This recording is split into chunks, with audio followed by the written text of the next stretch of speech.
টানা 2 দিনের ব্লকেড কর্মসূচির পর এবার কমপ্লিট শাটডাউনের ঘোষণা দিয়েছে ঢাকা প্রকৌশল ও প্রযুক্তি বিশ্ববিদ্যালয়ের আন্দোলনরত শিক্ষার্থীরা।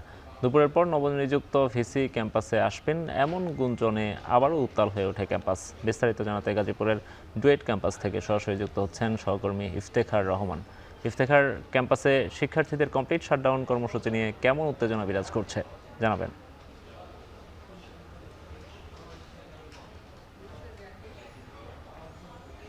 নোমান, গত দুদিন যাবৎ নতুন যে ভিসি নিয়োগ দেওয়া হয়েছে ঢাকা প্রকৌশল ও প্রযুক্তি বিশ্ববিদ্যালয়, তার যে নিয়োগ সেটি বাতিল সহ ৩ দফার দাবিতে ব্লকেট কর্মসূচি পালন করছিল ডুয়েটের একাংশের শিক্ষার্থীরা। এবং সেই ব্লকেট কর্মসূচির আজকে দ্বিতীয় দিন চলছিল। এরই মাঝে কিন্তু আবার নতুন কর্মসূচি দিয়েছে আন্দোলনরত শিক্ষার্থীরা।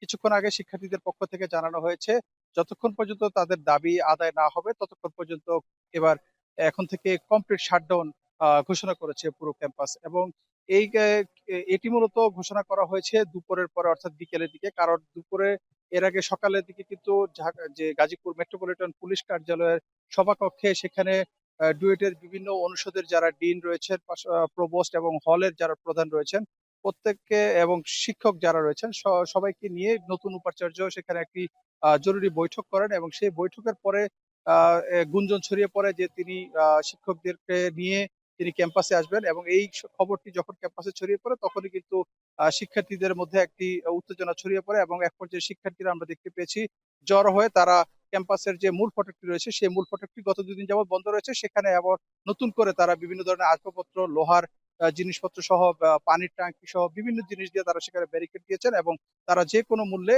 তাকে নতুন ভিসিকে এখানে প্রবেশ করতে তারা বাধা দিবেন বলে তারা জানিয়েছেন। তো সবকিছু মিলিয়ে নতুন ভিসির যিনি রয়েছেন তার নিয়োগ বাতিল সহ যে ৩ দফা দাবি রয়েছে সেই ৩ দফা দাবি না মানা পর্যন্ত এখন থেকে ডুয়েট ক্যাম্পাস কমপ্লিট শাটডাউন ঘোষণা করেছে ডুয়েটের একাংশের শিক্ষার্থীরা। তো এই ছিল আমার কাছে গাজীপুরের ডুয়েট ক্যাম্পাস থেকে সবশেষ তথ্য। নোমান। ডুয়েট শিক্ষার্থীদের আন্দোলনের খবর জানাচ্ছিলেন সহকর্মী ইফতেখার রায়হান।